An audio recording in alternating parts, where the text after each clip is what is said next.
நாயாக பிறவி எடுப்பது ஏன் தெரியுமா? ராமர் தனது அரசவையில் அமர்ந்திருந்தார். அப்போது வெளியே ஒரு நாய் குறைத்துக் கொண்டிருந்தது. ராமர் என்னவென்று அறிந்து வருமாறு ஒரு காவலனை அனுப்பினார்.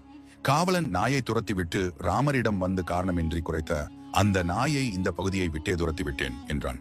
சற்று நேரம் கழித்து மீண்டும் அந்த நாய் குறைக்க அதே காவலன் விரைந்து சென்று அதை துரத்தினான். இந்த நிகழ்வானது தொடர்ந்து நடந்தது. ராமர் லட்சுமணனிடம் அந்த நாய் தொடர்ந்து குறைக்கிறது, காரணம் என்னவென்று தெரிந்து வா என்று அனுப்பினார்.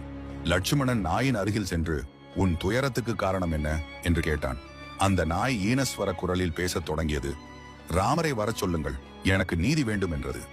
லட்சுமணன் நாய் சொன்னதை ராமரிடம் சொல்ல உடனே ராமர் வெளியே வந்தார். எனது ராஜ்யத்தில் காரணமின்றி எவரும் துயரப்படக்கூடாது. நீ எவ்வித தயக்கமும் இன்றி உன் துயரத்தை சொல் என்றார். அந்த நாய் பணிவுடன் ராமரை வணங்கி பேசத் தொடங்கியது. என்னை சந்நியாசி ஒருவர் கல்லால் அடித்து காலை உடைத்து விட்டார்.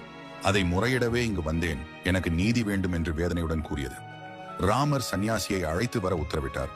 அங்கு அழைத்து வரப்பட்ட சந்நியாசியிடம் இந்த நாயை ஏன் கல்லால் அடித்தீர்கள் என்று விசாரித்தார்.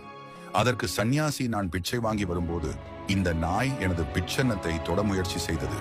அப்போது நான் மிகவும் பசியுடன் இருந்ததால் இந்த நாய் மீது எனக்கு கோபம் ஏற்பட்டது. எனவே அதன் மீது கல் எறிந்தேன் என்றார். ராமர் புன்னகை மாறாத முகத்துடன் அவரை நோக்கி, இந்த நாய் 5 அறிவு படைத்த பிராணி. தனக்கு தேவையான உணவை சமைக்கவோ உருவாக்கிக் கொள்ளவோ தெரியாது. பார்க்கும் உணவை சாப்பிடுவது 5 அறிவு படைத்த பிராணிகளுக்கு உண்டான விதி. உங்களுக்கு பசி இருப்பது போல் இந்த நாயிற்கும் பசி எடுத்ததினால் உங்களது உணவை சாப்பிட முயற்சி செய்தது. இந்த நாயின் விதிப்படி இது தவறு அல்ல, உமது செயல் குற்றமே என்றார். நாயின் பக்கம் திரும்பிய ராமர், சந்நியாசி உனக்கு கெடுதல் செய்திருப்பதால் இவரை தண்டிக்கும் பொறுப்பை உன்னிடமே ஒப்படைக்கிறேன் என்றார். அதற்கு நாய், இவரை சிவாலயத்தில் அதிகாரி வேலையில் அமர்த்துங்கள், இதுவே நான் அவருக்கு அளிக்கும் தண்டனை என்றது. ராமரும் அதன்படி செய்தார். தனக்கு பெரிய பதவி கிடைத்த மகிழ்ச்சியில் சந்நியாசியும் திருப்தியுடன் அங்கிருந்து வெளியேறினார். நாயும் மனநிறைவுடன் அகன்றது. சாப்பாடு இல்லாமல் திரிந்த சந்நியாசிக்கு இப்படி ஒரு பதவியா என நாட்டு மக்கள் பேசத் தொடங்கினர். ராமரும் குழப்பமடைந்தார். இந்த தண்டனை கொடுக்கப்பட்டதன் காரணம் என்ன என ராமர் நாயிடம் கேட்க, சிவாலய மடத்தில் தவறு செய்யும் அதிகாரிகள், பசு, அந்தணர், அனாதை ஆகியோரின் செல்வத்தை அபகரிப்பவர்கள், அரசனது வீட்டில் இருந்து கொண்டு அங்கு வரும் யாசகர்களை தடுப்பவர்கள், அந்தணரின் உணவுப் பொருட்களை அபகரிப்பவர்கள் ஆகியோர் மறு ஜென்மத்தில் கண்டிப்பாக நாயாக பிறப்பார்கள். சென்ற பிறவியில் நான் செய்த தவறு இப்போது நாயாக பிறவி எடுத்துள்ளேன்.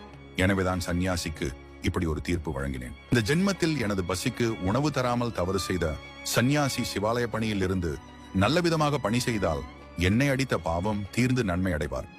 ஆசையின் காரணமாக ஏதேனும் தவறு செய்தால் மீண்டும் பாவம் செய்து நாயாக பிறப்பார் என்று கூறியது. அங்கு கூடியிருந்த அனைவரது சந்தேகமும் தீர்ந்தது.